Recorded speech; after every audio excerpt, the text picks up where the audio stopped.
Lo, sa bayang Punan. Nandun yung babaeng tumulong sa akin. Alice ang pangalan niya. At gusto ko sana, Ace, pumunta ka sa bahayan Punan at personal mong pasalamatan ang tumulong sa'yo. Sige, Lo. Dadalan ko na rin siya ng cookies na binik ni Manang Rosa. Pasasalamat ko na rin sa kanya yun. Ace, yan ang gusto kong attitude. You have to be grateful sa mga taong tumutulong sa'yo. Dahil kung hindi ka niya tinulungan, who knows kung ano pang maaring nangyari sa'yo. Oo nga po eh, pero sayang, Lo eh. Hindi napigilan ng babaeng tumulong sa akin yung nagnakaw ng headphones ko.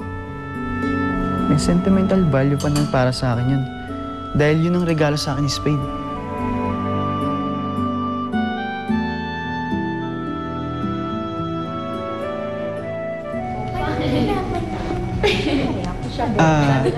Si Alice po.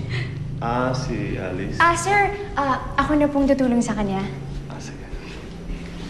Si Alice, pwede ko bang makausap? Ha? Ako si Alice. Hi, Alice. Ako si Ace. Hi, Ace. Hindi mo ba natatandaan ako? Ako yung tinulungan mo. Tinulungan? Saan? Di ba si Alice ka? Oo! Ako si Alice. Kuya, hindi po yun si Ate Alice. Si Ate Wendy po yan. Kahit kailan ka talagang bata ka, tripita ka eh. Ate Alice, may naghahanap po sa inyo. Ayun po si Ate Alice. Ikaw? Ikaw si Alice?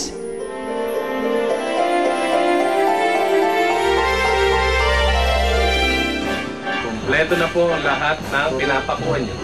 Isa na lang ang kulang dyan. Puta. Hindi yan para sa'yo. Para sa kapatid mo yang si Spade. Mama, nandito ka na. Bakit wala nang laman yan? Ano nangyari?